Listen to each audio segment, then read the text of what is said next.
Vamos a desarrollar lo que es conjuntivitis viral, conjuntivitis alérgica y parte de lo que es patología corneal, ¿ya?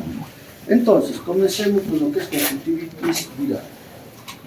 Bien, cuando hablamos de conjuntivitis viral, hay algunas diferencias frente a lo que son las conjuntivitis bacterianas que ya vimos. ¿Y cuáles son estas diferencias? De que en las conjuntivitis virales va a haber todas las manifestaciones de ojo rojo, etc., pero existen algunas manifestaciones que son sistémicas. ¿Qué implica esto? De que van a presentarse problemas de fiebre, procesos digestivos, etc.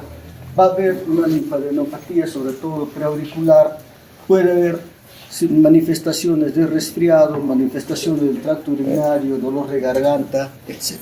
¿Ya? Entonces, esta es la forma como se presenta una conjuntivitis alérgica. Pero también va a haber pues, signos y síntomas conjuntivales que es necesario tener en cuenta. Habrá una congestión conjuntival difusa, la misma que puede ser unilateral o bilateral. Va a haber una reacción folicular que va a estar presente, sobre todo en el tarso inferior. Puede haber grados de hemorragias subconjuntivales, las más leves van a producir solamente hemorragias puntiformes. Puede haber presencia de membranas y pseudomembranas, esto va a depender del germen que está comprometido. Generalmente los procesos que cursan con carácter epidemiológico o masivo son los que presentan membranas y pseudomembranas. Otra diferencia con las conjuntivitis bacterianas es el hecho que en las conjuntivitis virales existe un compromiso de lo que es la córnea. De tal forma que en estos pacientes va a haber pues lesiones epiteliales que se van a traducir por queratitis epitelial punteada, ¿no? Las mismas que pueden alterar lo que va a ser la visión del paciente, ¿ya? Entonces, en estos pacientes puede verse alterado lo que es la agudeza visual. ¿Por qué razón? Por alteración en el epitelio corneal. Además de que también puede haber infiltrados estromales anteriores, sobre todo en las conjuntivitis epidémicas, donde este infiltrado subepitelial constituye una manifestación que hace el diagnóstico de este tipo de patologías, ¿ya? Es algo patognomónico. Y también puede haber performaciones epiteliales pseudodendríticas, ¿ya? Cuando hablamos de procesos conjuntivales, ¿no? Cuando compromete la córnea, puede haber lesiones dendríticas que veremos en la patología de córnea. Entonces, pues, cuando hablamos de conjuntivitis viral, estamos hablando de la manifestación más frecuente de lo que significa conjuntivitis infecciosa y va a estar presente con manifestaciones tanto conjuntivales como con manifestaciones de tipo corneal. Altamente contagiosa, generalmente son procesos que se van a autolimitar en 2 semanas y en este tiempo lo que hace es darse tratamiento de mantenimiento, que pueden ir acompañados de signos generales como fiebre, alteraciones digestivas, faringitis, etc. Y la agudeza visual va a variar en la medida en que exista compromiso de lo que es el epitelio corneal, ¿ya? También hay adenopatía regional y el tratamiento es sintomático, excepto en el virus del herpes simple, donde es una patología que se caracteriza principalmente por ser de manifestación a nivel de la córnea, ¿ya? Eso sí tiene un tratamiento específico que lo veremos en su momento. Entonces, los virus causan pues hasta el 80% de todo lo que significa una conjuntivitis aguda. Y de todas ellas, el 90% son causados por adenovirus. ¿Por qué razón? Los adenovirus son lo más frecuente, porque de los más de 100 serotipos, 83 son humanos y 12 de ellos producen conjuntivitis. Por lo tanto, pues los adenovirus son la principal causa de lo que viene a ser la manifestación de conjuntivitis, que puede presentarse en dos modalidades, ya sea una forma esporádica, que es la más frecuente, o la forma epidémica, que es mucho menos frecuente y que puede ir acompañada de lo que son manifestaciones sistémicas, ¿ya? Entonces, cuando hablamos de una conjuntivitis de tipo viral, vamos a hablar de diferentes manifestaciones, dentro de lo cual vamos a tener lo que viene a ser una conjuntivitis aguda, que es inespecífica, que es la forma más frecuente de presentación, la fiebre faringoconjuntival, una queratoconjuntivitis epidémica, y también existe una forma crónica de conjuntivitis viral. Entonces, de estas, ¿cuáles son las más frecuentes? La conjuntivitis folicular inespecífica y la fiebre faringoconjuntival. En la primera, es producida por diversos serotipos de adenovirus, es la forma clínica más benigna, es la más común y se autolimita, como también sucede en la conjuntivitis bacteriana. ¿Ya? A la semana, 10 días está en resolución. La fiebre faringoconjuntival se relaciona a los serotipos 3, 5, 7 y 12, y en estos pacientes, cuando se examina, va a haber un compromiso corneal hasta en 30% de ellos. Por lo tanto, este compromiso corneal va a hacer de que la visión pueda verse alterada, ¿ya? Es un cuadro clínico agudo que va a manifestarse pues con lo que es fiebre y problemas de garganta. La queratoconjuntivitis epidémica está relacionada a los serotipos 8, 19 y 37. En este caso, los signos y síntomas son mucho más severos. La queratoconjuntivitis epidémica prácticamente tiene una mayor participación de lo que viene a ser el compromiso corneal. Desde el inicio hasta la resolución del cuadro, generalmente la manifestación más frecuente viene a ser las alteraciones a nivel de lo que es la córnea, ¿ya? Entonces es una patología que va a cursar con manifestaciones mucho más severas, y la queratitis pues es bastante intensa, que se va a presentar hasta más del 80% de los casos. Y la queratoconjuntivitis crónica es un cuadro que persiste largo tiempo, meses a años, y puede tener una curación espontánea en su desarrollo.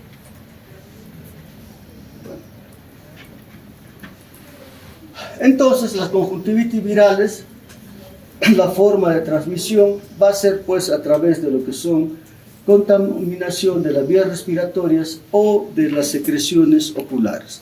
De estas secreciones oculares contaminadas con los adenovirus, pues va a pasar el virus hacia las personas, ya sea en forma directa a través de las secreciones o en forma indirecta a través de lo que viene a ser algunos utensilios que pueden estar utilizando en común, ¿ya?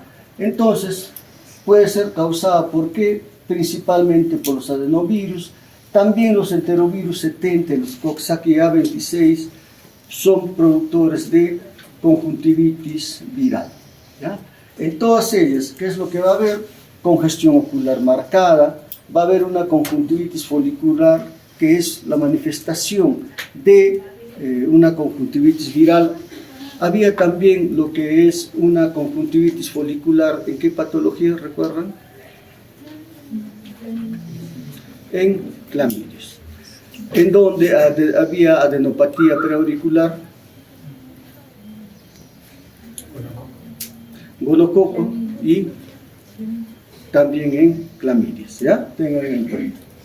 Entonces, va a ser una queratoconjuntivitis la que se va a presentar, y recuerden que tiene manifestaciones también sistémicas, generalmente procesos respiratorios altos, procesos digestivos, fiebre en algunos casos. La conjuntivitis crónica va a guardar relación con lo que es el molusco contagioso. ¿Ya? Cuando hay esta manifestación, suele haber esta conjuntivitis crónica, que también puede estar presente en varicela zoster, en el sarampión. Entonces, la fiebre faringoconjuntival va a ser una manifestación que suele presentarse principalmente en los niños, con la presencia de fiebre de 38.8 a 40 grados de temperatura.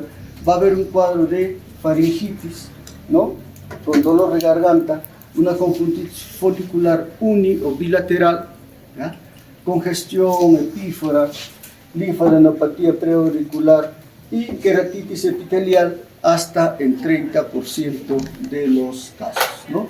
El diagnóstico va a ser clínico principalmente, puede usarse serología, etc., pero el diagnóstico es principalmente clínico, evaluando lo que viene a ser el compromiso, sobre todo de la faringe, donde vamos a encontrar congestión, etc., acompañado de fiebre. La otra manifestación de las conjuntivitis virales es la queratoconjuntivitis epidémica, ¿ya? Afortunadamente, la expresión de este tipo de patología es mucho más rara. En el Perú no tenemos esta epidemia hace más de 30 años, ¿ya? Pero cuando se presenta, sí es una enfermedad mucho más grave que las causadas por adenovirus, fiebre faringoconjuntival o la inespecífica. Está en relación con los serotipos 8, 19 y 37, siendo la 8 la forma clásica de queratoconjuntivitis epidémica, donde el cuadro clínico que va a primar va a ser un cuadro clínico corneal principalmente, ¿no? La transmisión desde la persona infectada a través de secreciones en forma directa o en forma indirecta a través de una serie de utensilios, el agua de piscinas, ¿ya? Incluso dentro de la consulta oftalmológica, el usar tonómetros, etc., puede contagiar a la persona. Entonces, en la queratoconjuntivitis epidémica o en la queratoconjuntivitis viral de manera amplia, podemos encontrar hemorragias subconjuntivales, que es la forma de expresión de las conjuntivitis más leves, hemorragias petequiales, ¿ya? Puede haber la presencia de membranas. Esto ya es más propio de lo que significa una queratoconjuntivitis epidémica, que es una patología mucho más severa. Puede haber una reacción folicular papilar, que es una reacción mixta, y vamos a encontrar una hiperemia conjuntival que va a ser en toda la superficie ocular.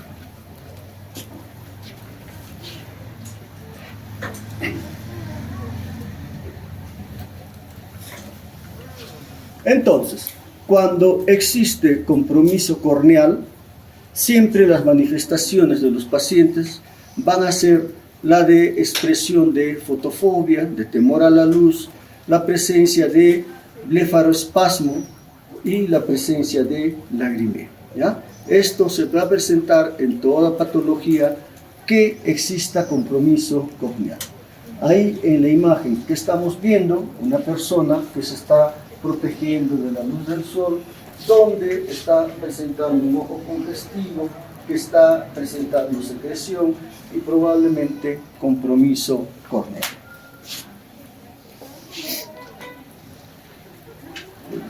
Entonces, cuando hablamos de una queratoconjuntivitis epidémica, la lesión inicial y que va a primar a lo largo de toda la patología va a ser una lesión superficial, una lesión en el epitelio corneal que se va a traducir por desepitelización corneal, ¿ya?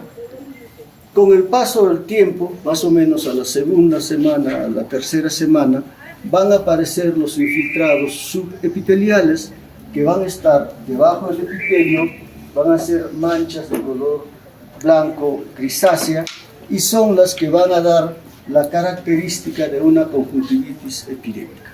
Nosotros encontramos estos infiltrados subepiteliales y decimos de que este paciente tiene una queratoconjuntivitis epidémica, ¿no? Entonces, lo que se está observando, estos son infiltrados subepiteliales que podrá en algún momento producir una disminución de la agudeza visual dependiendo de la ubicación y de la magnitud de este infiltrado subepitelial. También podrá producir halos de luz, fotofobia y deslumbramiento, etc. ¿Ya? Entonces, este tipo de expresión va a presentarse a la tercera semana aproximadamente de iniciado el cuadro y va a persistir por algunos meses. ¿Ya? Entonces, estos son los infiltrados subepiteliales. Pero el cuadro va a estar caracterizado principalmente por lesión epitelial, desepitelización corneal, que se produce desde el inicio hasta el término de la enfermedad, que suele variar más o menos entre los 20, 25, 30 días. ¿Ya? Entonces, si alguien tiene una queratoconjuntivitis epidémica, ese paciente va a tener mucho ausentismo laboral, que se va a traducir en lo que es horas hombre de pérdida de trabajo, ¿no? Ahora, por las características de contagio, que es altamente contagioso, si alguien tuviera acá la queratoconjuntivitis, seguro que en 2 clases, gran parte de ustedes estaría con una conjuntivitis de este tipo. O sea, estarían casi 3 semanas a un mes libre de clases, ¿no? Sí, es bien contagioso. Y los ambientes cerrados, donde hay mucha conglomeración de gente, etc., son ideales para que esto prolifere. ¿Ya? Ojalá que no tengamos un buen tiempo esto, porque complica bastante. ¿Ya? Entonces, la manifestación de esta queratoconjuntivitis epidémica va a ser, pues, hiperemia conjuntival, que es la forma de expresión de toda la conjuntivitis, y al presentarse el compromiso corneal, se va a poner, va a haber mayor posibilidad de que exista lo que es edema corneal, lagrimeo, fotofobia, etc. Síntomas que van a estar presentes hasta la resolución del cuadro. ¿Ya? En los niños, tengamos en cuenta siempre que los problemas conjuntivales pueden tener repercusiones sistémicas. Así lo vimos en la conjuntivitis bacteriana, y también en las virales hay compromiso también sistémico. ¿Ya?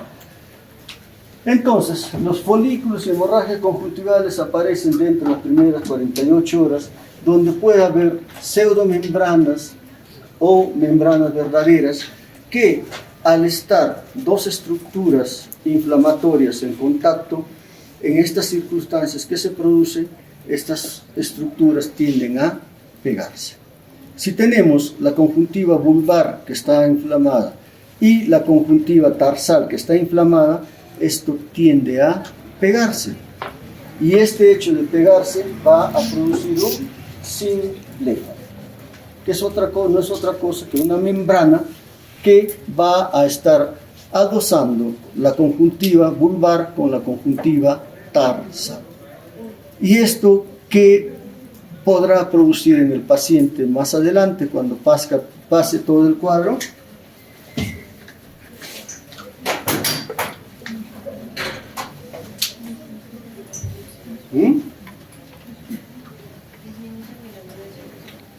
No, porque esto es solamente conjuntiva. ¿Qué puede producir? Ojo seco, tampoco. Puede haber algún grado de ojo seco por alteraciones de la conjuntiva, pero lo que es el sindrófano en sí, ¿qué podría producir?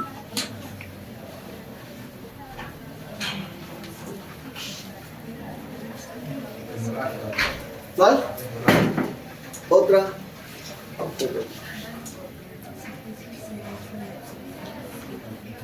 Discapacidad para mover el Ya, limitación de movimientos oculares. ¿Por qué? Porque va a haber pues algo que está impidiendo los movimientos oculares en algún campo de la miral. ¿Ya? Y las opacidades subepiteliales, cuando están presentes, estas pueden producir algún tipo de alteración, como disminución de la visión de pronto, halos, etc., dependiendo de lo que viene a ser la localización. Y estas opacidades subepiteliales persisten por meses, pero desaparecen sin dejar ningún tipo de secuela. ¿Ya? Tenganlo en cuenta. Entonces, en la evolución de la queratoconjuntivitis epidémica, en la fase infecciosa, vamos a tener una infección conjuntival, una vasodilatación de los vasos conjuntivales, acompañado de queratitis puntata, desepitelización corneal. Ya en la fase inmunitaria va a haber una inflamación mucho más grave, va a dar lugar a lo que viene a ser la presencia de membranas, de pseudomembranas, en porcentajes variables que van del 20 al 60%. Y en esta fase inmunitaria también habrán pues infiltrados subepiteliales, ¿ya? Que la estadística dice 50 o más por ciento. Y en la fase de curación, ¿qué es lo que va a existir? Habrá una resolución completa. En la evolución, esta epitelización corneal podrá producir grados de cicatrización, y si la cicatrización sucede, esto se traducirá también en alteraciones de la visión. La córnea es una estructura totalmente transparente, y cuando existe una cicatrización, esta cicatrización va a hacer de que se pierda la transparencia corneal. La córnea cicatriza alterando su transparencia, y esa lesión, esa mancha que se encuentra, se denomina leucoma. Por lo tanto, en la evolución de una queratoconjuntivitis epidémica puede haber una resolución completa, puede haber algún grado de cicatrización corneal, que ya será algo permanente, podrá haber formación de simbléfaro, esa unión que existe en las capas de la conjuntiva, puede haber una cicatrización conjuntival y grados de ojo seco, ¿ya? Recuerden que la conjuntiva también produce algún grado de lágrimas. Si esa conjuntiva se altera, pues va a producirse también lo que es ojo seco.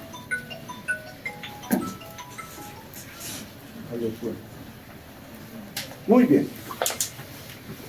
Entonces, las conjuntivitis virales, ¿no?, van a caracterizarse porque van a tener un compromiso sistémico y un compromiso corneal, ¿ya?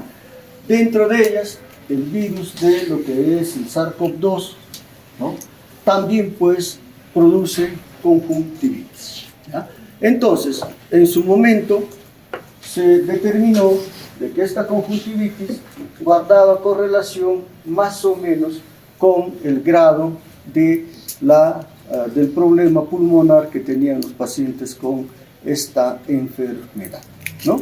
Entonces, que el problema ocular podía contagiar, que el problema ocular precedía a esta reacción de lo que viene a ser problema pulmonar, etc., eso pues en su momento tuvo importancia, ¿ya?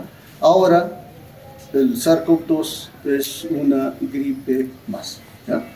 Tampoco se hace ya lo que es la tipificación, si es SARS-CoV-2 o no, ¿ya? Entonces, si ya de manera sistémica no tiene la relevancia necesaria, menos pues el problema conjuntival, ¿ya? Pero sí, lo que se sabe es de que el SARS-CoV-2 tiene una serie de complicaciones, ya sea propias de la enfermedad, propias de la vacuna, que es preferible no tener el SARS-CoV-2, ¿ya? Hay muchas complicaciones en diferentes partes del cuerpo que están siendo determinadas en forma aislada, pero que algunas personas que las sufren tienen pues este tipo de problemas, ¿ya? Entonces, cuando hablamos de patología conjuntival, sea de origen viral, sea de origen bacteriano, podemos tener pues una serie de complicaciones. ¿Qué complicaciones puede haber? Puede haber pues lesiones de úlcera y perforación corneal. Todo depende del agente agresor. En una situación de conjuntivitis bacteriana, ¿qué patógeno nos debe de alertar? Gonococo, que se manifiesta como secreción abundante, hiperabundante. ¿Ya? En el caso de lo que viene a ser conjuntivitis virales, la que verdaderamente puede causar problema son las epidémicas. ¿Ya? Esas son mucho más agresivas. O que de pronto estemos frente a una patología de herpes simple, como lo veremos más adelante, que también puede complicar con perforación corneal, etc. Puede haber queratitis, iritis, iriociclitis, etc. Pero esto, sobre todo, con patología corneal. ¿Ya? Puede haber blefaritis marginal, etc. Esto es un simbléfaro, ¿no? Está pegado parte de la conjuntiva tarsal con la conjuntiva vulvar. Entonces, si el paciente va a mirar para este lado, ¿qué va a pasar con este ojo? No va a tener el movimiento normal. Y el paciente, cuando mira al lado de allá, ¿qué va a experimentar? Visión doble. ¿Ya? ¿Por qué? Porque nosotros cuando miramos en diferentes campos de la mirada, siempre los dos ojos cursan paralelamente en todas las posiciones. Si un ojo mira para acá y este es el movimiento normal y este ojo hace un movimiento hasta ahí, pues ve doble porque no está mirando en forma paralela. ¿Ya? Entonces, este simbléfaro tendrá problemas cuando mire hacia allá, pero en la posición primaria de la mirada no, que es la posición más importante.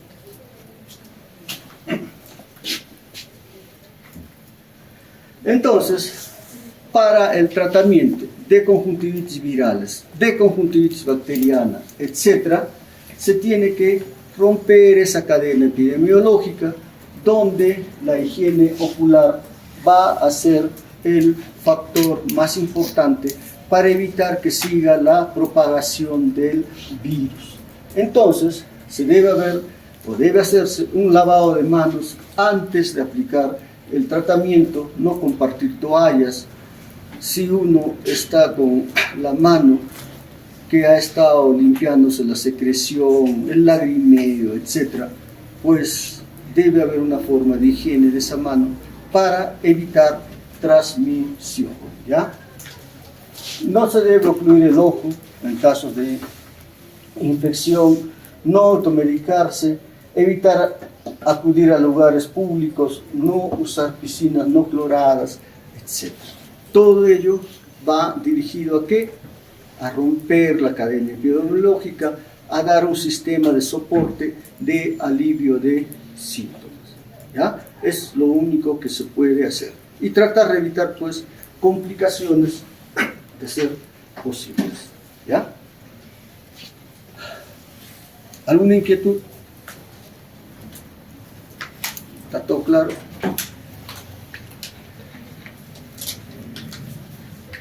Doctor, ¿las conjuntivitis bacterianas cursan con fiebre? En los niños, en algunas. Formas y manifestaciones sistémicas que pueden tener fiebre, pero más es en estas. En ¿ya? las virales. En las virales, ¿ya? Pero en niños sí podría haber manifestaciones sistémicas. Bien, el otro tema, alergias oculares, ¿ya? Entonces, cuando hablamos de una alergia ocular, nosotros hablamos de una inflamación conjuntival que va a ser bilateral y esta es de naturaleza crónica. ¿Ya? ¿Qué más?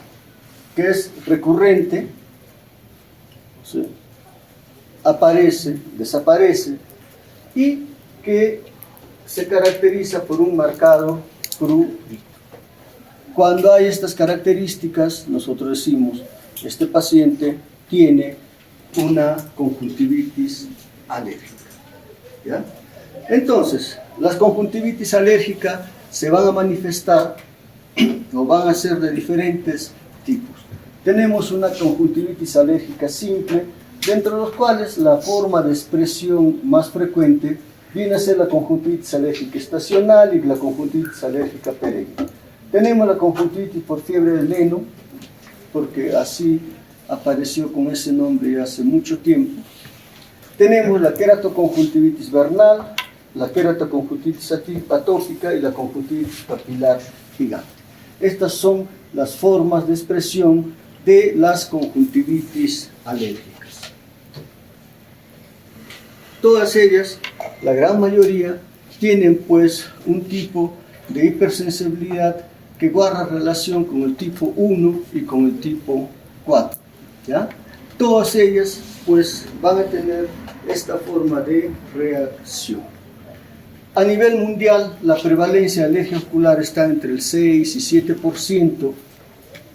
Hay que tener en cuenta que 15 a 20% de la población mundial tiene atopía, y en las personas que tienen atopía, pues lo que viene a ser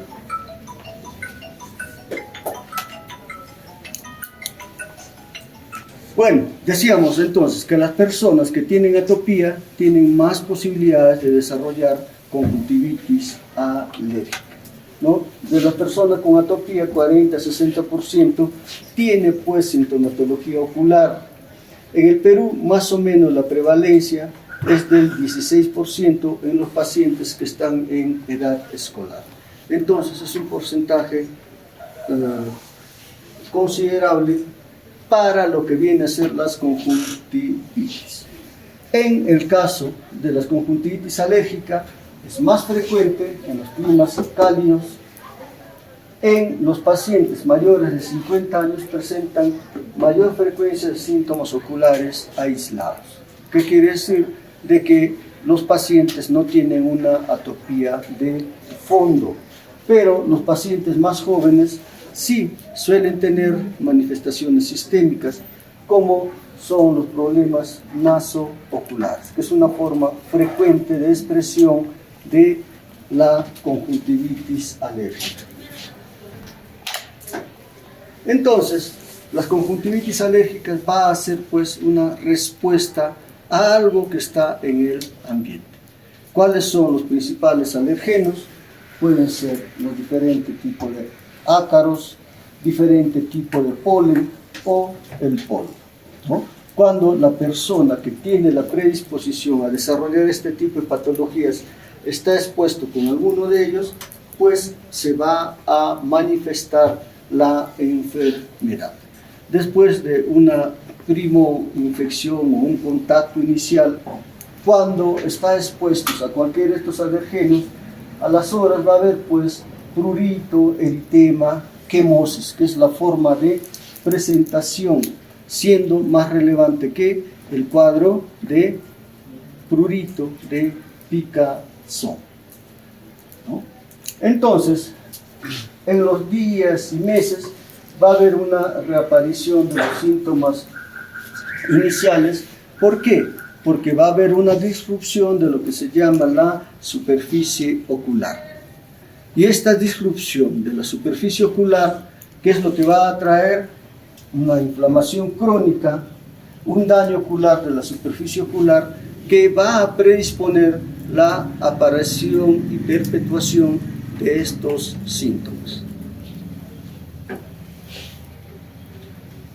Muy bien, entonces, ¿qué es lo que va a existir en esta conjuntivitis alérgica? Una disfunción de la barrera de la superficie ocular.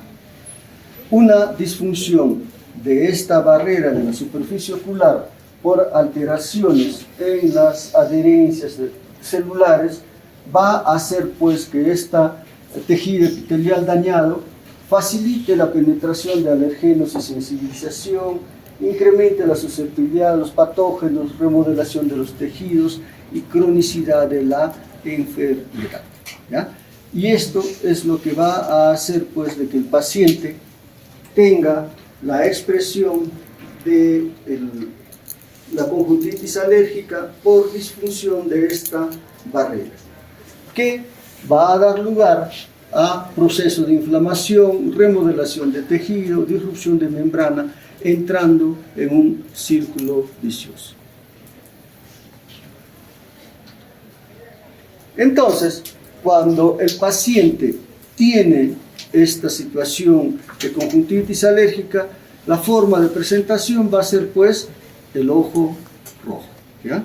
Esta es la forma de expresión en todas las conjuntivitis, ya lo habíamos dicho, solo que en estos pacientes va a haber un prurito que va a estar mucho más exacerbado que en cualquier otro tipo de patología conjuntival. Podrá haber edema conjuntival, lagrimeo, dependiendo de la respuesta inmunitaria del paciente. Entonces, dentro de las conjuntivitis alérgicas simples, vienen a ser estas conjuntivitis alérgicas simples la forma más leve de presentación de este tipo de conjuntivitis y es más inespecífica, pero también es de las más frecuentes, ¿ya? Entonces va a haber una reacción urticarial aguda o subaguda. Ya habíamos dicho que se presenta como fiebre del heno, como conjuntivitis alérgica estacional, como conjuntivitis alérgica PV.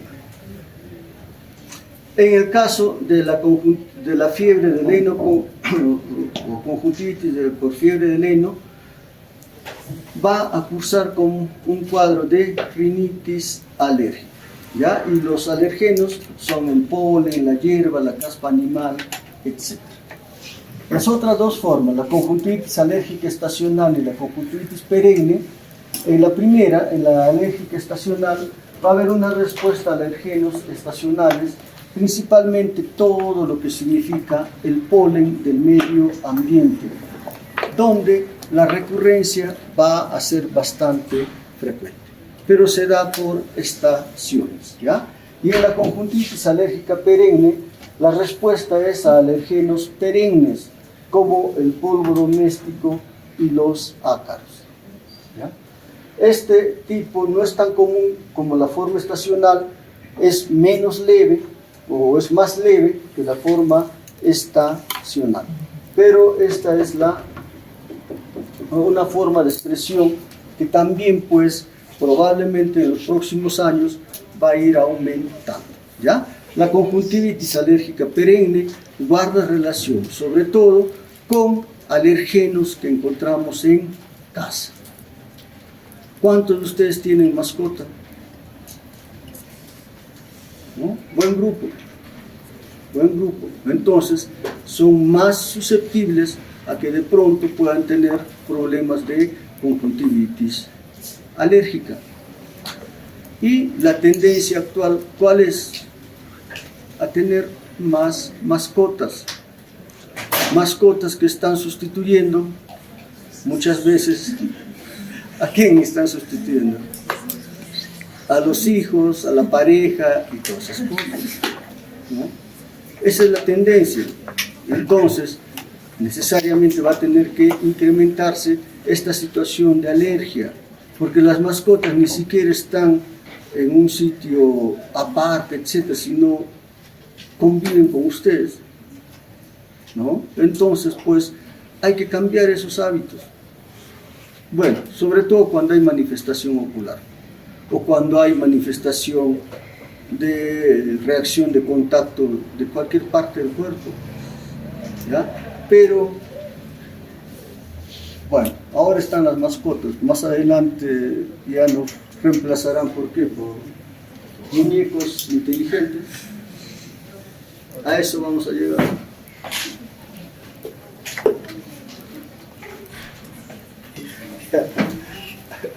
Entonces, los síntomas. ¿Qué va a haber? Prurito, ojo rojo, lagrimeo, edema palpebral. ¿Qué era esto? ¿Qué está viendo ahí? O sea, edema de conjuntiva, ¿ya? En todo estado agudo, el edema de conjuntiva puede estar presente. Entonces, en las conjuntivitis virales, en las conjuntivitis alérgicas, la afectación corneal es rara. Por lo tanto, ¿cómo estará la agudeza visual? ¿Ya?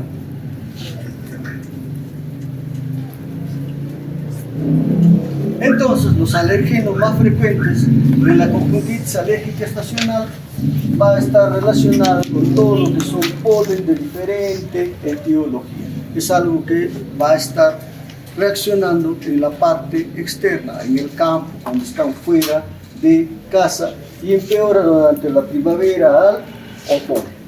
En la conjuntivitis alérgica perenne guarda relación con lo que es ácaros, polvo, mascotas, que generalmente están dentro de casa.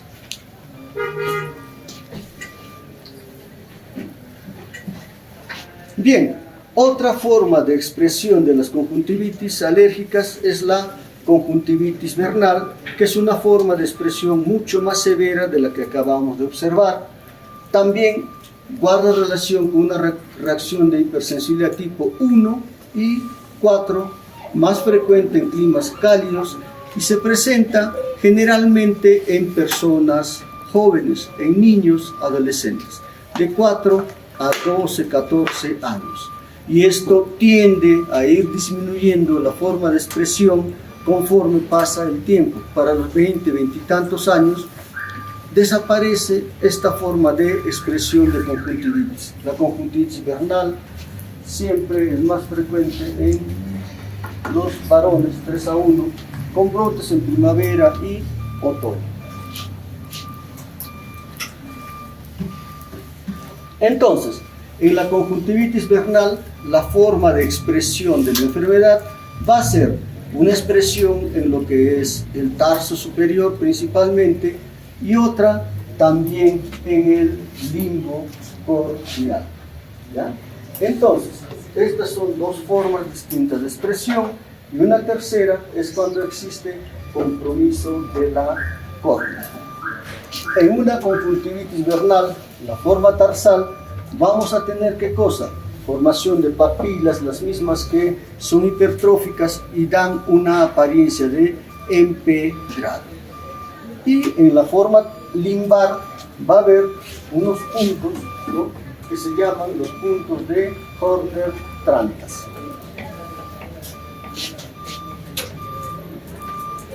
Tenemos acá en la forma tarsal que son papilas hipertróficas, ¿no?, que dan la apariencia de empedrado.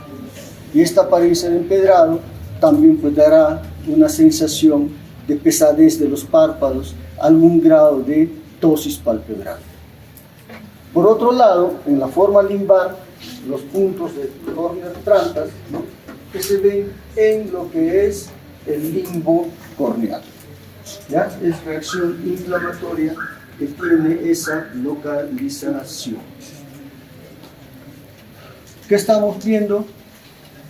Algo de panus corneal y los puntos de Horner-Trantas que están presentes a nivel limbar. ¿Ya? Las formas de expresión, tanto tarsal como limbar, de la conjuntivitis vernal. Pero la otra forma de expresión de esta conjuntivitis alérgica era la presencia de lesiones a nivel de la córnea, la presencia de úlceras en escudo, que son dadas en parte como respuesta a esas papilas gigantes que van causando este tipo de daño, las cuales se pueden sobreinfectar, y cuando existe una sobreinfección, cuando existe una reacción inflamatoria, cuando cicatriza esto, puede haber alteraciones en lo que es la transparencia de la córnea. Entonces, esta forma de expresión de la conjuntivitis alérgica es una forma de expresión mucho más severa de la que ya habíamos visto en las dos anteriores. Además que en la evolución de esta conjuntivitis vernal puede presentarse una queratopatía puntiforme, ¿no?, que va a causar pues mayor problema en lo que es las molestias del paciente, y las úlceras en escudo, que habíamos dicho que son lesiones que van a estar presentes en la superficie corneal. Muy bien, pero el hecho de tener una conjuntivitis vernal no solamente queda en el hecho de que hay una manifestación o expresión a nivel de la conjuntiva tarsal, a nivel del limbo, etc., sino también que predispone a lo que es la aparición de queratoconos. Si bien el queratocono puede estar presente en una cantidad un tanto considerable en todas las conjuntivitis alérgicas, más lo es en la queratoconjuntivitis vernal, ¿ya? Y cuando existe un queratocono, esta es una patología que hay que intervenir, donde va a ser necesario de pronto la necesidad de una cirugía de trasplante de córnea. Entonces recuerden que hasta el 30% de los pacientes con queratoconjuntivitis vernal va a haber una ectasia corneal, una córnea que va a ir degenerando poco a poco por el queratocono que se tiene. La otra forma de manifestación de la conjuntivitis alérgica viene a ser la queratoconjuntivitis atópica, ¿ya? Que también tiene una relación de reacción inmune de hipersensibilidad sobre de tipo 4, tiene un curso crónico, es bilateral, es simétrica, ¿ya? En estos pacientes es frecuente la presencia de dermatitis atópica, tal como el asma, eczema, urticaria. O sea, hay un cuadro de atopía de fondo, mayor en el sexo femenino, y se va a presentar a una edad más tardía, ¿ya? Entre los 30 y 50 años. En cambio, la queratoconjuntivitis vernal era una patología que se presenta sobre todo en los niños. Entonces, en esta queratoconjuntivitis atópica va a haber un compromiso corneal, un compromiso palpebral, ¿no? Y las manifestaciones son bien parecidas a la que aparece en una conjuntivitis vernal, solo que acá las manifestaciones y las probables complicaciones son mucho más severas, ¿ya? De tal forma que habrá un compromiso palpebral, pero en este caso va a haber, afecta al borde palpebral, como se está viendo acá en la figura, donde va a haber un compromiso del borde palpebral al margen de todas las otras manifestaciones propias de la queratoconjuntivitis vernal o atópica en este caso. Podrá haber grado de queratinización, ptosis, edema de párpados, etc. Habrá también queratitis, úlceras en escudo, de la misma forma en que se presenta en lo que es la queratoconjuntivitis vernal. Vean que se está viendo un compromiso palpebral con edema en párpado, una mala ptosis.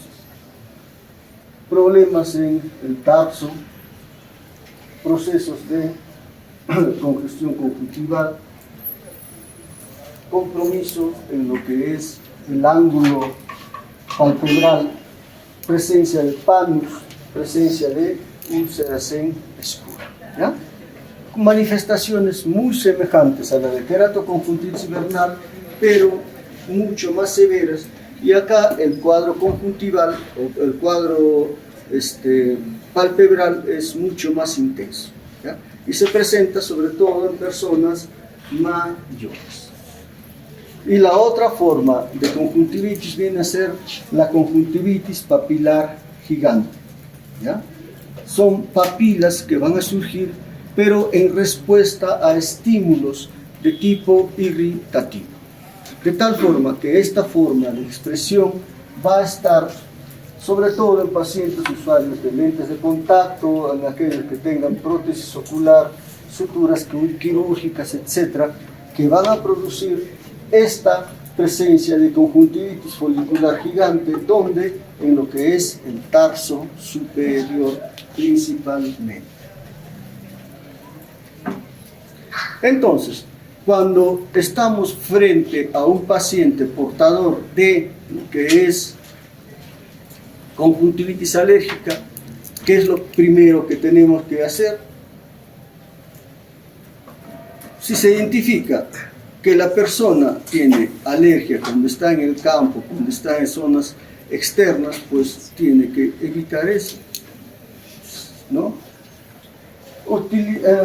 Evitar, ¿no?, el uso de aire acondicionado, mantener las ventanas cerradas, lavar el cabello y la ropa después de exposición al aire libre, ¿ya? Para los alérgenos perennes, para los que están en casa, cubrir la ropa de cama con fundas de plástico, retirar las alfombras, las mascotas en el dormitorio, etc. O sea, el quitar la fuente desde donde se está teniendo el proceso de alergia.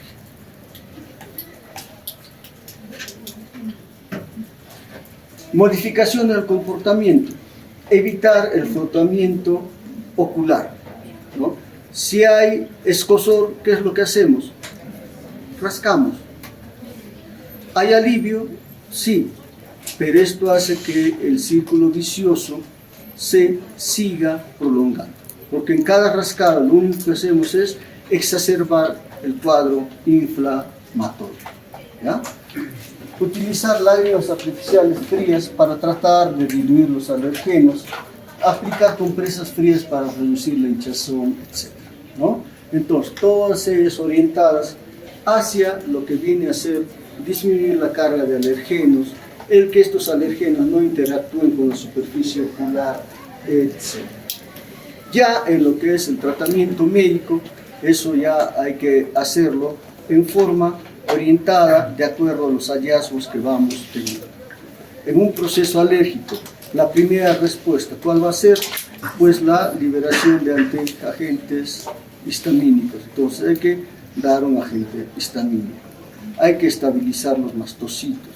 Más adelante podremos usar corticoides, etc., ¿ya? Entonces, entre lo que es tratar de reducir la carga de alergenos y lo que es el ir dando un tratamiento de acuerdo a lo que estemos encontrando, radica todo lo que es el manejo de esta conjuntivitis alérgica. Muy bien. Entonces, cuando hablamos de lo que es la superficie ocular, también pues va a haber algunas manifestaciones que es necesario tener en cuenta. Dentro de ellos lo que es la flictenulosis, que también es una reacción de hipersensibilidad retardada, pero a lo que es estafilococcus. ¿Y dónde tenemos a los estafilococcus? Generalmente en lo que es base de pestañas, ¿ya? Entonces esto es mucho más frecuente en la infancia y el cuadro clínico va a ser la presentación de esta flictélula que va a estar ubicada en el limbo corneal. Y algo que caracteriza también esto es de que va a existir una congestión conjuntival, pero que es bastante circunscrita, bastante limitada a lo que es solo el área de la flictélula. En todas las conjuntivitis, ¿cómo era la manifestación de la congestión ocular? ¿Cómo? Difuso, en toda la superficie del globo ocular. En esta flictélula solamente va a estar más congestiva en la zona donde está la flictélula, ¿ya? Tengan en cuenta, es una reacción de hipersensibilidad, por lo tanto va a responder a lo que son corticoides, ¿ya? Vean, acá tenemos una flictélula que ya está en tratamiento y eso va a revertir totalmente. Pero en la superficie conjuntival, que también puede causar ojo rojo, tenemos lo que viene a ser la pingüécula, que es una degeneración conjuntival que va a ser una lesión bastante localizada, puede ser bilateral o unilateral, puede ser sintomática o no. Y esto que consiste en depósitos blanco amarillentos que van a estar en la superficie conjuntival. procesos que teóricamente no avanzan, ¿ya? Se quedan localizados, pero que sí puede causar molestias como congestión ocular, principalmente localizada, ¿ya? Tratamiento preferible con antiinflamatorios no esteroideos, pero no operación. Ahora, otro tipo de degeneración lo constituye lo que es el pterigium, lo que llama la carnosidad, que es un tejido conjuntival vulvar degenerativo que tiende a lo que es la invasión de la superficie corneal, ¿ya? Entonces, este pterigium también va a producir una congestión que va a estar localizada en este tejido interplásico que va avanzando hacia lo que es la superficie ocular o corneal. ¿Por qué se produce esto? Como respuesta a lo que es la exposición a radiación ultravioleta, ¿ya? Acá en Arequipa tenemos mucha exposición a radiación ultravioleta y una manifestación en la vista viene a ser pues la expresión de el pterigium, aparte de que también tenemos cataratas, ¿no? Pero el pterigium es una respuesta a lo que es esta exposición. Entonces, este pterigium, cuando está inflamado, ¿qué causará?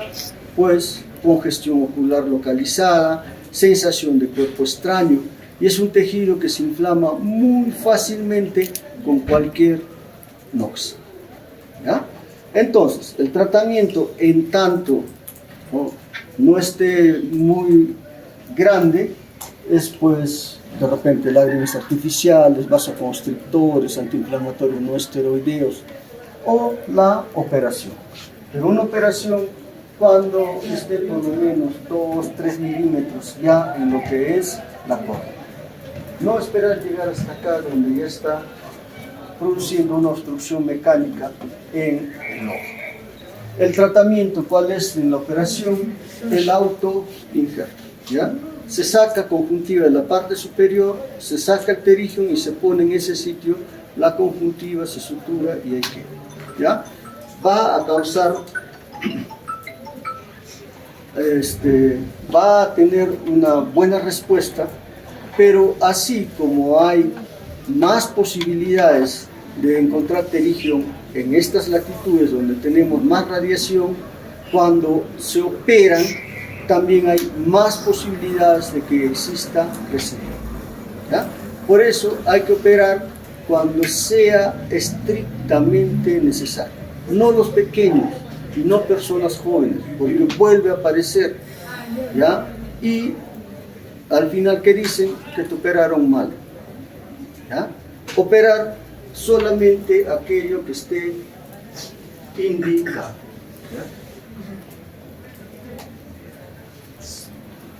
¿Qué están viendo ahí?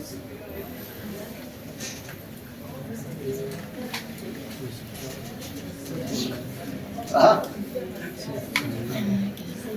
Bueno, hay una mezcla entre todo lo que es ha habido una recidiva del pterigium. Simbléfaro, recidiva de pterigium, todo junto, ¿no? Entonces, operar cuando sea necesario, ¿ya? Ahora, también puede haber concreciones que sobre todo están en tarso, tanto superior como inferior, que son depósitos blanco-amarillentos que se presentan debajo de lo que es la conjuntiva, ¿ya? Algunas personas comienzan a tener molestias cuando observan esas concreciones, pero generalmente no causan mayor problema. Pero si el paciente tiene molestias, se sacan las concreciones en forma sencilla, no hay problema.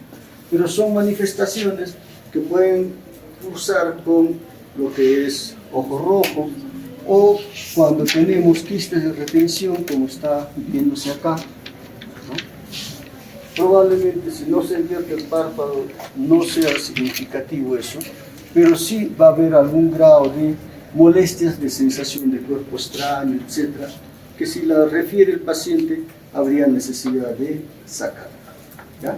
Y tengamos en cuenta también lo que son las melanosis epiteliales a nivel de la conjuntiva. ¿Ya? Cuando tengamos pacientes con melanosis, hay que observar al paciente. ¿Ya? La gran mayoría de ellos son pues reacciones de melanosis simples, leves, no son malignas, pero si cumplieran con algunas características de malignidad, entonces se saca, se analiza y eso es el tratamiento de fondo también. ¿Ya? Entonces, observar a estos pacientes con melanosis, preguntar si ha habido cambios en los últimos años para poder definir algún tipo de tratamiento. Bien.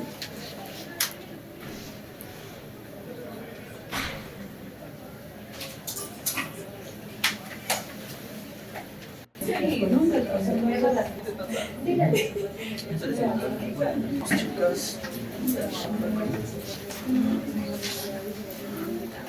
con lo que es patología corneal, que también pues va a producir ojo rojo. Entonces, cuando evaluamos a un paciente que tenga alguna patología corneal, hay que tener en cuenta que la córnea es el tejido transparente que está en la parte anterior del ojo, que tiene una rica inervación, de tal forma que eso hace de que cualquier expresión en la córnea sea pues muy manifiesta. Entonces, la córnea va a deber esa transparencia a las capas por las cual va a estar formada. Tenemos de la parte más superficial a la profunda el epitelio corneal que está reposando sobre la membrana de Bowman. Tenemos el estroma corneal que es la parte más amplia, el 90% de todo lo que es la córnea, la membrana de Descemet y el endotelio corneal. Entonces, de todas estas estructuras, el epitelio corneal y el endotelio corneal cumplen una función muy importante, cuál es la de mantener la transparencia de la córnea. ¿Ya? Entonces, pues, en ese sentido, tanto el endotelio como el epitelio, sobre todo el endotelio, se encarga de lo que es que la córnea siempre esté deshidratada, de tal forma que esté transparente.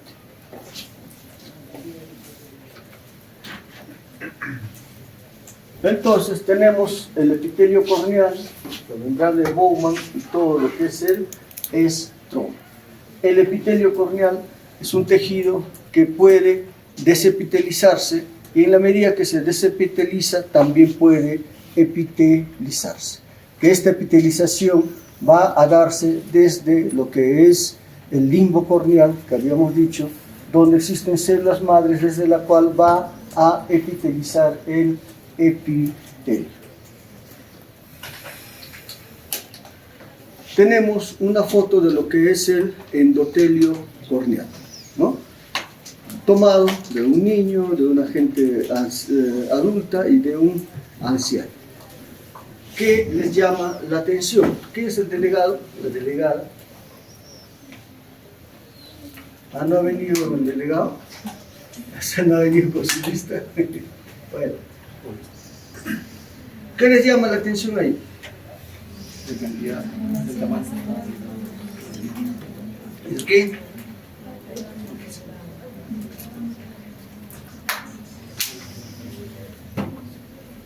Una proporción de cantidad y tamaño.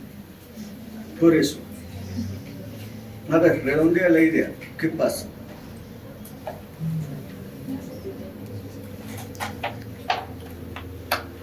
El de arriba es el niño, ¿Ya? el de abajo es de anciano. Anciano y el otro es de persona adulta. 40.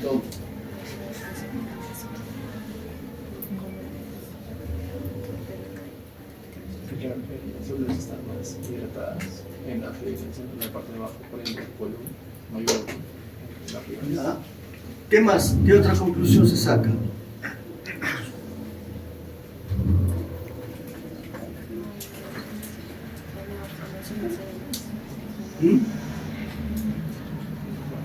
¿Cuál? Si le dicen dónde hay más cantidad de células, ¿dónde dirían que hay? En la de arriba. Entonces, de que hay mayor cantidad de células en un niño, que esas células se van perdiendo en la etapa adulta y es mucho menos en el anciano. Entonces, ¿cuál era la función de estas células endoteliales? Claro, el mantener la córnea deshidratada para que se mantenga transparente. ¿Y por qué es importante este dato? Porque en la etapa ya adulta, anciana, la cantidad de células endoteliales disminuye bastante. Y en esta patología de la edad, ¿no?, ya en el anciano, aparece pues la catarata, que cuando se opere catarata se induce una pérdida de células endoteliales de un 5 o 6%. Si tenemos una cantidad de células disminuidas, más las células que se pierden, puede haber una descompensación corneal. La córnea se opacifica, se edematiza, ¿ya? Entonces, las células endoteliales disminuyen a lo largo del tiempo con la edad. Y cuando se va a operar a un paciente de catarata, hay que tener en cuenta el contar la cantidad de células endoteliales. Entonces, ¿cuáles van a ser las funciones de la córnea? Una de protección y otra de refracción. Protección por la composición estructural que va a permitir el paso de la luz sin ningún tipo de distorsión. La rica inervación que va a alertar sobre diferentes tipos de patologías. Y además, desde el punto de vista refractivo, la córnea representa el 80% de todo el poder refractivo. Es la estructura más importante desde el punto de vista refractivo. Cuando hay un vicio de refracción, ¿cómo se corrige ese vicio de refracción? Generalmente con lentes, como gran parte de ustedes tiene esa corrección, pero ahora también se puede operar a las personas. Y la operación se realiza ¿dónde? En la córnea, por este poder refractivo tan alto que tiene, que es el más alto del sistema ocular. Y la transparencia y avascularidad dan esa característica de refracción. Cuando evaluamos a un paciente portador de una patología corneal, para poder evidenciar mejor la alteración que pueda haber, también usamos colorantes. Habíamos dicho que se usaba colorantes para lo que es patología conjuntival, pero que no era tan relevante como el teñir con un colorante, en este caso la fluoresceína, para ver si hay patología corneal o no. Cuando se usa la fluoresceína, ¿qué es lo que vamos a encontrar? Si hay lesión corneal, de que la zona que está desepitelizada va a teñir con la fluoresceína y se va a convertir en un color verde. ¿Qué nos indica esto? Lesión ulcerosa, desepitelización corneal. Entonces, pues en patología corneal es importante el que de pronto se evidencie con el colorante la lesión que pueda haber. Pero aparte de eso, tenemos una serie de instrumentos que nos permiten determinar cómo está la córnea. Con la lámpara de hendidura se puede determinar cómo está la córnea. La queratometría nos va a determinar cómo están los ejes oculares. La topografía corneal computarizada nos va a determinar si hay ectasia corneal, si hay algún grado de lo que significa el queratocono, etc., para dar un tratamiento preventivo. La paquimetría nos va a determinar el grosor de la córnea, que es importante cuando se va a operar un paciente con la cirugía refractiva con láser. No todos se operan los que tengan una córnea adecuada. Los que tengan una córnea delgada no se van a operar. Y la microscopía especular nos va a determinar la cantidad de células endoteliales que tiene el paciente. Menos de 500 células endoteliales por milímetro cuadrado no debe operarse catarata porque puede descompensarse. puede quedar la cirugía técnicamente bien, pero el paciente no va a ver por el edema córneo, ¿ya? Y eso ya pues no recupera. Bien, entonces, en la córnea puede haber una serie de manifestaciones tanto de tipo infeccioso como inmunitario. Veamos pues algunas patologías que asientan sobre la córnea, entre los cuales tenemos la queratitis viral, ¿ya? Cuando existe una queratitis viral, ¿qué es lo que va a existir? Una inflamación de la córnea, pues de etiología viral. ¿Y cuál es la etiología viral más frecuente? La del herpes simple, ¿ya? Entonces, la queratitis por herpes simple constituye una de las causas más importantes de ceguera corneal, ¿ya? Entonces, es importante tener en cuenta, teniendo en cuenta sobre todo de que casi el 90% de la población ha tenido un compromiso de lo que es con el herpes simple, ¿ya? 20 a 30% de ellos pueden tener manifestaciones clínicas oculares. Afortunadamente son monoculares, pero un porcentaje muy reducido de 1% puede tener compromiso bilateral. Entonces, ¿qué manifestaciones clínicas se va a tener cuando hay una expresión por el herpes simple? ¿Ya? En primer lugar, puede haber un herpes ocular congénito y neonatal, pero es necesario tener en cuenta que puede haber un herpes ocular primario, que cuando existe este herpes ocular primario, generalmente las manifestaciones a nivel ocular van a ser mínimas. Puede cursar como una simple conjuntivitis, puede cursar con de repente la presencia de una vesícula a nivel ocular, puede cursar con procesos de vías respiratorias altas. Entonces, la primoinfección, el tratar de determinar cuándo ocurrió, es una situación que no vamos a llegar probablemente a determinar. Pero cuando ya existe la primoinfección, va a haber manifestaciones de recurrencia de esa primoinfección que pueden tener diferentes formas de presentación, como blefaritis, conjuntivitis y queratitis. De todas estas manifestaciones, la más frecuente y la de mayor consideración lo constituyen los tipos de queratitis. Una queratitis que puede ser queratitis epitelial infecciosa, cuando afecta principalmente lo que es el epitelio corneal y existe en estas características una invasión de lo que es el virus al epitelio corneal, o puede haber queratitis que van a ser de tipo inflamatoria, inmunitaria, que van a afectar sobre lo que es el estroma corneal.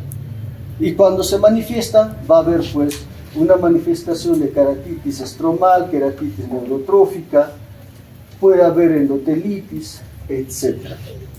Y también puede manifestarse como iridociclitis, ¿ya? Entonces, todas estas manifestaciones, que son las más graves formas de expresión, van a ser por una recurrencia, ¿ya?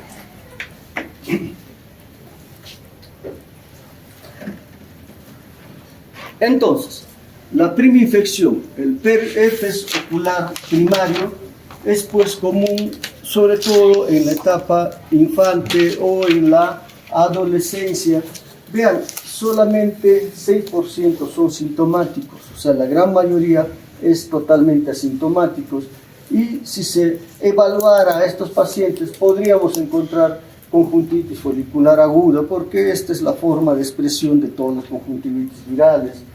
Puede haber queratoconjuntivitis porque afectan también a lo que es el epitelio corneal, este tipo de infecciones, adenopatía preauricular, vesículas en párpados perioculares, etc.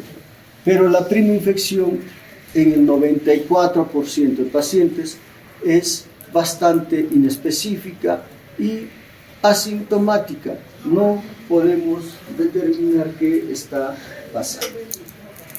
Ya dentro de lo que viene a ser el proceso de recurrencia, una forma es la forma de blefaritis herpética, que son lesiones vesiculares con eritema periférico en un área focalizada del párpado, como se está viendo.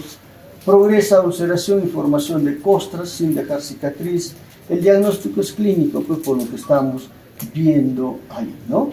¿En quiénes se da? En pacientes inmunocomprometidos y neonatos, donde el tratamiento es el sistémico por vía sistémico, tratamiento antiviral sistémico.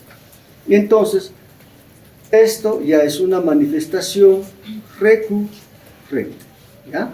En la primoinfección, ¿qué es lo que va a pasar?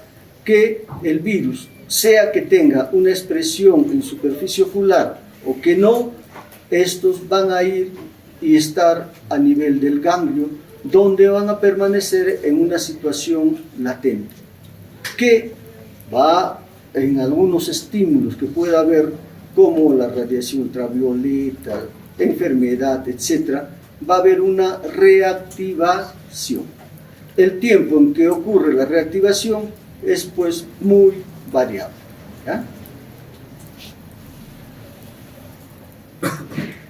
Bueno.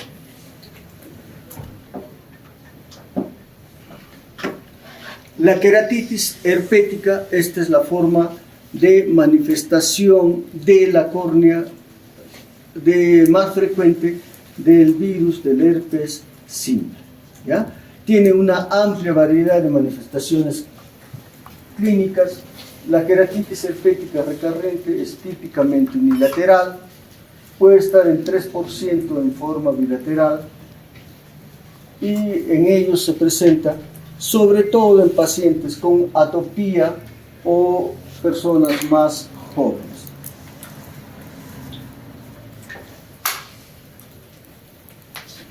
Puede presentarse tanto en la forma epitelial y en la forma estromal, ¿ya? Entonces, veamos primero el herpes ocular recurrente, la referida a la queratitis epitelial infecciosa. En la queratitis epitelial infecciosa, ¿qué es lo que se va a producir? Se va a producir una invasión del virus al epitelio corneal. Y cuando esto se produce, va a haber pues una desepitelización corneal que va a producir una lesión en la córnea, la misma que tiende a confluir, y esta confluencia va a hacer que tenga una forma dendrítica o una forma geográfica. Todo esto está siendo teñido, que implica córnea desepitelizada por invasión del virus a la superficie ocular. Entonces, esta queratitis epitelial infecciosa se produce por reactivación del virus, recuerden, ¿ya? Por reactivación del virus. Y la forma como se va a presentar va a ser una queratitis epitelial, la misma que va confluyendo, dando la apariencia de una queratitis dendrítica, en la gran mayoría de los casos, o de una úlcera geográfica, ¿ya? Cuando esto se va a presentar, pues va a haber expresión de lo que significa lesión corneal, que va a traducirse por presencia de fotofobia, presencia de lagrimeo, presencia de blefaroespasmo, acompañado pues de lo que son grados de congestión conjuntival, donde va a ser mucho más relevante lo que es la inyección ciliar. Una inyección que es más característica, más enrojecida, sobre todo en el área limbar.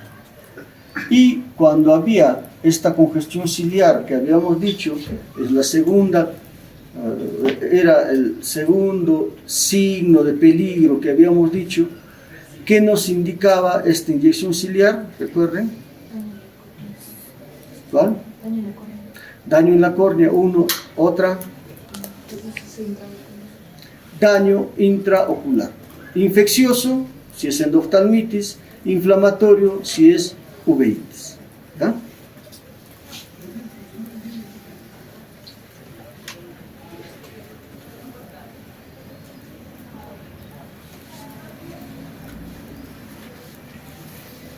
Entonces, esta queratitis epitelial infecciosa es la presentación más común de queratitis por virus del herpes simple, ¿ya?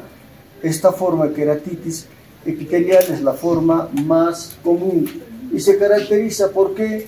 Porque hay una lesión lineal ramificada con bulbos terminales donde los bordes epiteliales están hinchados por los virus vivos y se extiende a través de la membrana basal. Cuando existe ya una úlcera corneal, esa úlcera corneal geográfica ya indica un mayor grado de patogenicidad en la superficie ocular.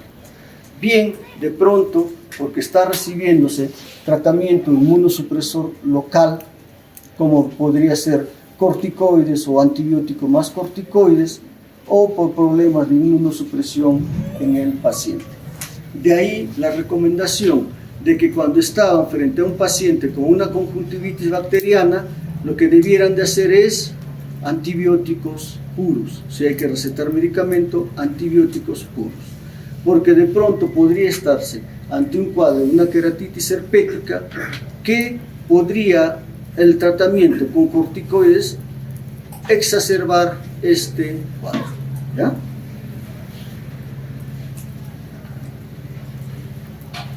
Entonces, la úlcera geográfica es una úlcera dendrítica agrandada que ya no es tan lineal, ¿no? Y esto guarda relación con procesos inmunitarios locales. ¿Qué hacer frente a un paciente que tiene una queratitis herpética? ¿No? Pues el tratamiento es antiviral tópico y sistémico. ¿Por qué? Porque está presente el virus vivo. ¿Ya?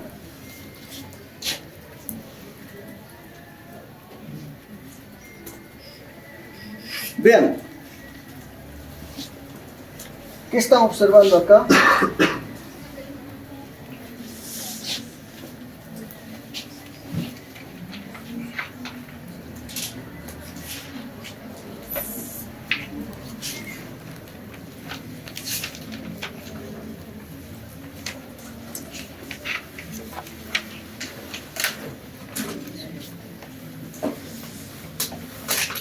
Hay unas manchas blancas, media grisáceas, etc. Si ponemos fluoresceína ahí, ¿teñiría la córnea?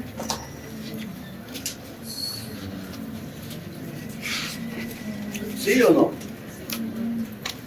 Teñiría si fuese el estado agudo, ¿ya? Esto ya es un estado cicatrizal. Esto es ya la presencia de un leucoma. Esta es la forma como cicatriza la córnea, cómo cura la córnea.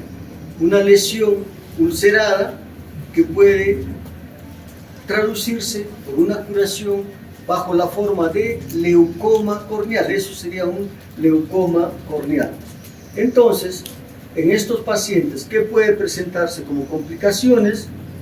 Pues la presencia de estas leucomas, ¿ya? Entonces hay que tener en cuenta que esto puede ser una complicación. ¿Ya? Ahora, la otra forma de manifestación de lo que vendría a ser la queratopatía herpética, la queratitis herpética, vienen a ser las lesiones que van a ocurrir en el estroma corneal. Aquí ya existe una lesión o una acción más de inmunidad. No hay virus vivo, por lo tanto esta reacción inmunitaria va a tener una traducción que va a estar manifestada principalmente por lo que es la parte de la córnea más, la más gruesa es el, ¿cuál era? el estroma corneal, ¿ya? Entonces, ¿cuál es el factor de riesgo? El haber presentado una queratitis epitelial infecciosa. Pero ya en esta patología no existe el virus del herpes simple, ¿ya? Es una reacción inflamatoria que en esta queratopatía neurotrófica, ¿no? ¿Qué es lo que puede existir? Va a existir una disminución de la sensibilidad, ¿ya? Entonces, la queratitis neurotrófica va a ser resultado de lo que viene a ser una infección por el virus del herpes simple, que va a dar una queratitis epitelial, que va a producir alteraciones en lo que es la sensibilidad de la córnea, produciendo una mucha menor sensibilidad, y esto va a condicionar la aparición de una disminución de la secreción de lágrimas, que puede producir ojo seco, que va a estar más susceptible a daño externo, y esto se traduce en una neuropatía neurotrófica, ¿ya? Entonces, para que esto se manifieste, tiene que haber una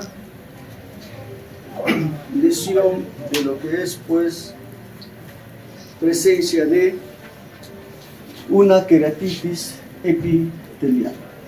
Ahora sí, las queratitis estromales, que son la otra forma de presentación de la recurrencia, viene a ser una alteración del estroma corneal como respuesta a una reacción de hipersensibilidad, ¿ya?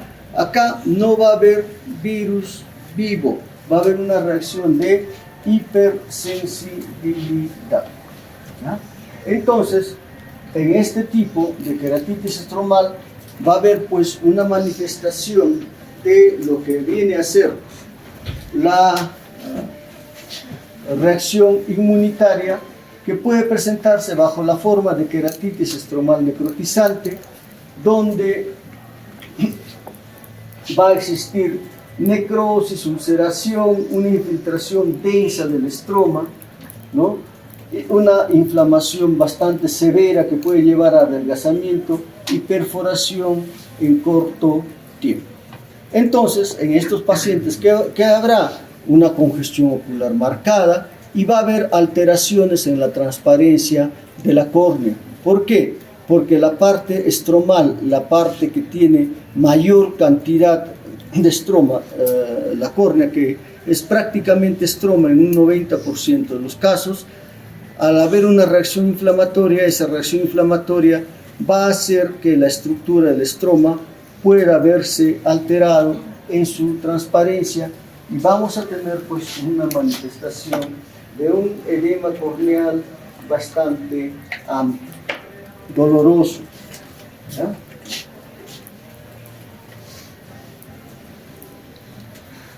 Otra forma de presentación es la queratitis estromal inmune, que también va a afectar, pues, lo que es el estroma corneal, y se dice que esto sería debido a un antígeno viral que ha sido retenido, ¿no? Que habrá inflamación estromal como un anillo neural, lo refiere, ¿no? Donde va a haber, pues, grados de inflamación del estroma corneal con integridad del epitelio, ¿no? Puede haber opacidades punteadas, que son complejos inmunes, puede haber neovascularización, vasos sanguíneos en lo que es la superficie corneal, que es una estructura totalmente avascular.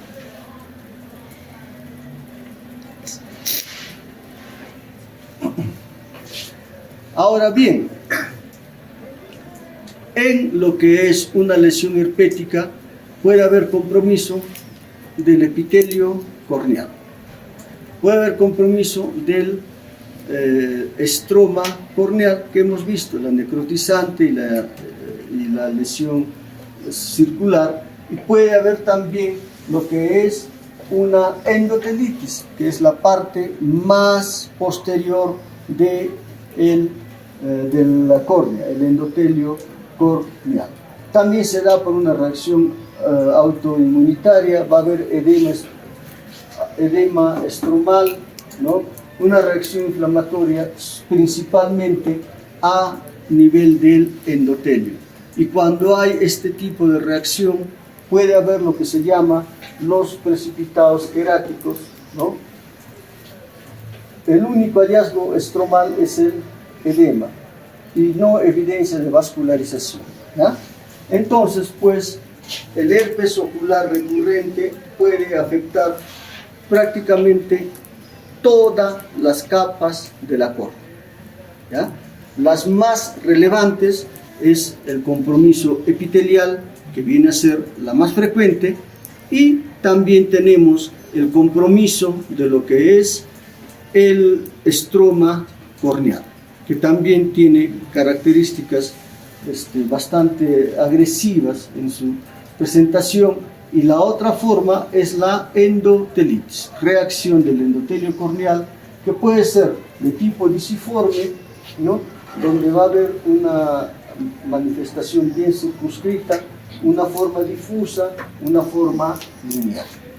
Entonces, son formas de expresión de lo que es el epitelio de la córnea, por herpes simple.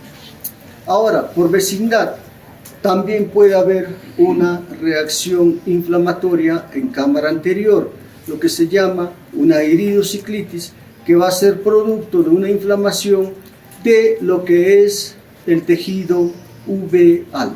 Todo esto por vecindad. Y si hay una iridociclitis, que ya lo veremos más adelante, también habrá pues una inflamación del iris con manifestaciones clínicas de fotofobia, dolor, rubor, precipitados retroqueráticos finos, reacción inflamatoria en cámara anterior, etcétera, que lo veremos, ¿ya? Entonces, cuando hay una lesión por herpes simple a nivel corneal, vamos a tener la manifestación del epitelio corneal, de la parte más superficial, que va a ser una manifestación de las más frecuentes y se traduce por lo que es lesión dendrítica, lesión geográfica, donde el virus está presente. La otra manifestación viene a ser, ¿cuál? Las lesiones estromales, la necrotizante, ¿ya? Otra forma de presentación, la endotelitis, y también puede haber reacción de uveitis en cámara anterior, pero tengamos en cuenta también la queratitis, ¿cuál? Neurotrófica, que era producido por, ¿qué existía en la queratitis neurotrófica? ¿Por qué? Porque hay una disminución de la sensibilidad, que va a tener efectos secundarios de lesión de diferente causa, presencia de ojo seco, etc. ¿Ya? Entonces, todo eso puede producir una infección por herpes simple, pero principalmente en la córnea. Y todas estas manifestaciones que estamos hablando son recurrencias, porque la primera infección ocurre en la infancia, ocurre en la adolescencia, y el virus queda en un estado latente por años, hasta que exista esta recurrencia.